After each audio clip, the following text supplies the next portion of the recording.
It's Wednesday, June 28th. You're listening to Your Florida Daily.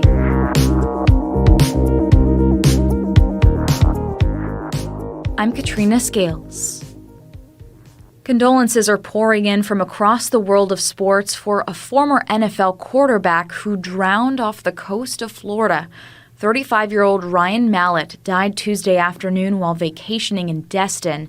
According to the Okaloosa County Sheriff's Office, Mallett was swimming with a group of people in the Gulf of Mexico. At one point, deputies say Mallett went under and was not breathing by the time lifeguards reached him. He died at a nearby hospital. Meantime, the National Weather Service says rip currents have claimed the lives of 11 people along the U.S. Gulf Coast just within the last 2 weeks.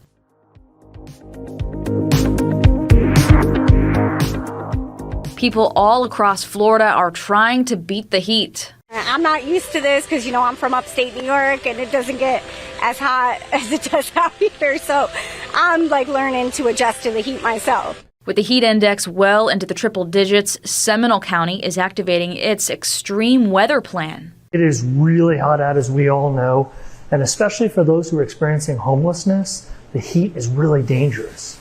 The plan includes placing a shelter on standby, making relief centers available at library branches, and moving resources to those areas like bottled water. All of this comes as nearly 90 million Americans are under alerts from a heat dome centered over Texas. Officials in at least 10 states are doing what they can to keep residents as safe as possible.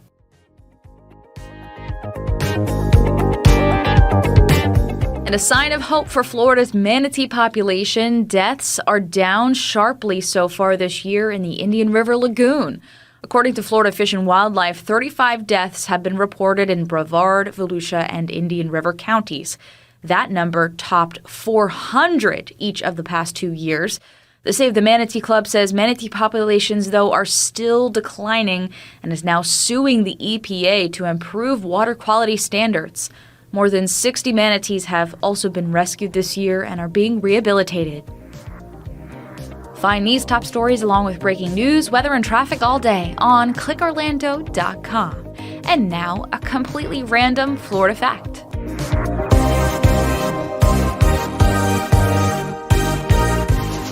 Driving down I-4 in Polk County, you'll likely spot the blue and white Douglas DC-3 aircraft on the side of the highway, advertising the Fantasy of Flight attraction. For years, the plane was actually angled nose down into the ground in a crashed position with a mannequin hanging from the tail wheel. The mannequin was even dressed up for certain occasions around the year, like Santa Claus and Uncle Sam. But when people started complaining and even reported the hanging mannequin to authorities, Fantasy of Flight collector Kermit Weeks took it down and moved the airplane to an upright position.